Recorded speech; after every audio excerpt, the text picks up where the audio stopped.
Hey guys, welcome to Mike It Yourself. I'm going to do a rebuild on the starter from the KZ1000.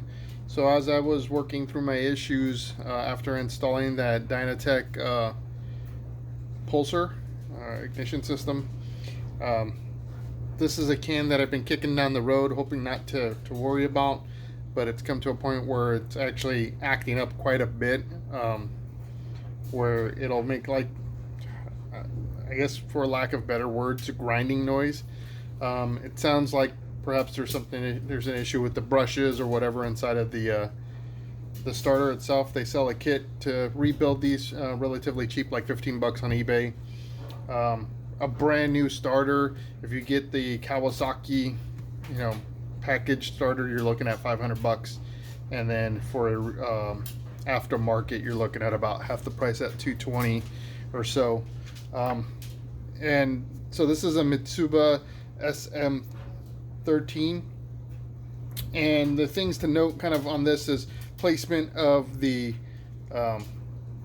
where you connect the lead for power, and then you have these two screw holes because this is where the little chromed out cover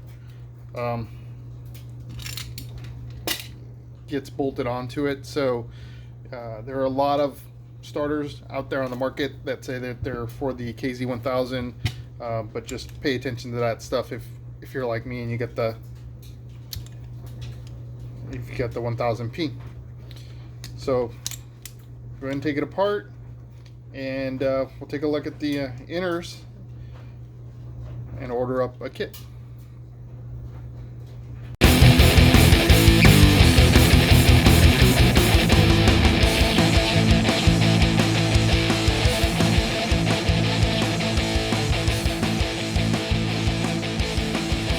Okay guys, so tore apart the starter. I cleaned up the commutator, had a lot of black around it, so obviously the brushes weren't making the best of contact and they were quite a bit worn.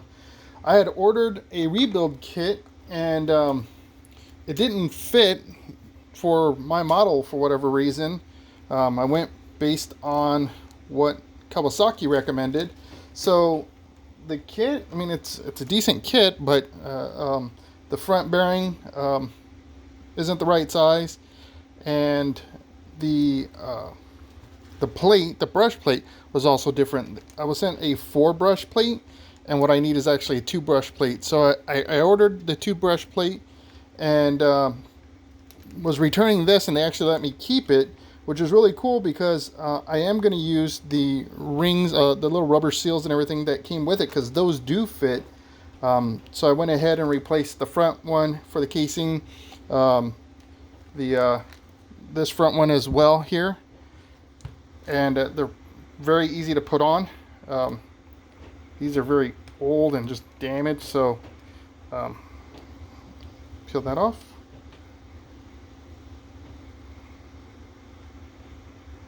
Wipe that down really quick, make sure there's no debris or anything nasty.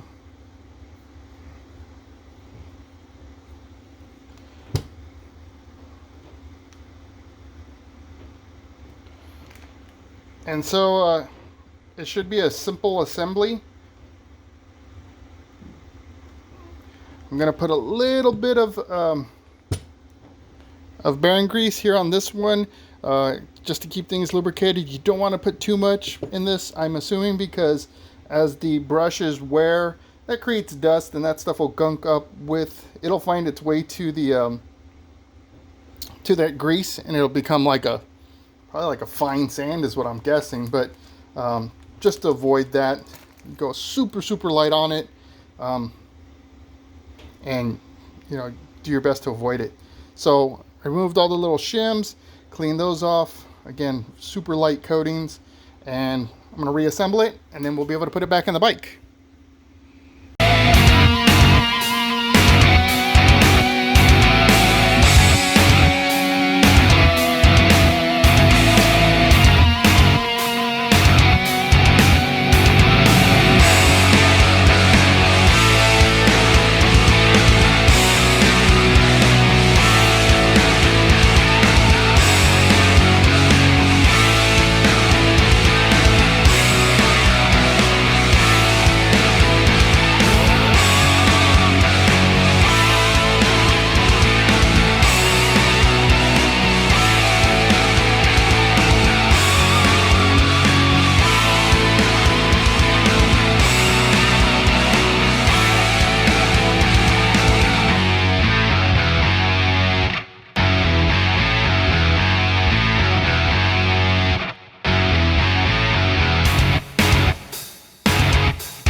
Okay, we got this all put together, and if you saw, even though it was fast, during the assembly process, I goofed up.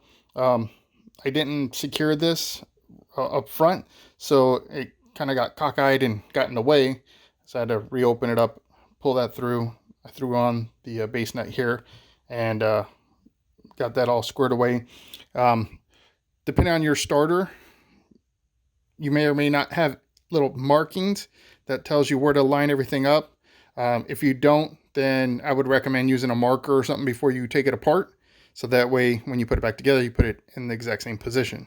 So this thing's ready to go. I'm going to go ahead and put it in the bike, and hopefully we'll get a good first start. All right, so we got the starter back into the bike, and I actually ended up having to replace the starter relay because just from so many attempts to start, I guess I ruined it. It was sticking, so every time I went to start the bike, I'd have to whack that thing with a hammer to get the relay to unstick and stop trying to start itself. So that took a little bit of time here, but everything's in place. I do still need to work a little bit more on my timing here. I can tell it's not in the right spot.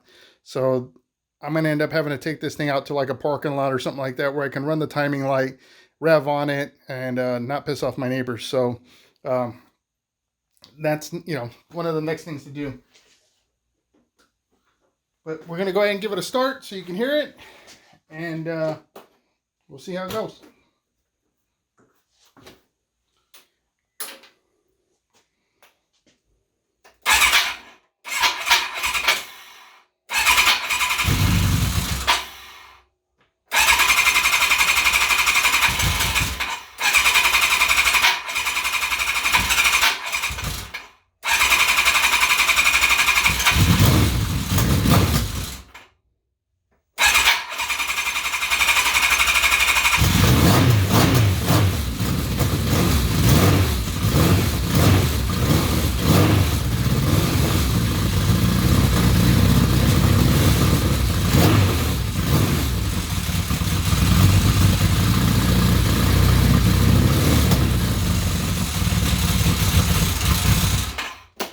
So like I said, it's a little rough. I got some adjusting to do on the pulser, but I'll be able to get it there pretty quick. And I have to adjust my idle as well.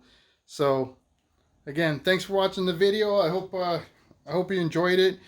Getting that starter together, that was a little bit of fun, but a good thing to do, and really, prolongs the life of some of the stuff you have. Starters are kind of expensive on this bike. It's like $500 for the stock and like $250 for an aftermarket. So paying less than $20 to do a rebuild on it is well worth the money, of course. If you have any questions, please feel free to leave them in the comments. If you have any recommendations or anything else, go ahead and leave that behind. Like, comment, subscribe. If you love the videos, hit that notification bell so that way you don't miss out on the next one. All right, for now, thanks a lot for watching. I hope to see you on the next video.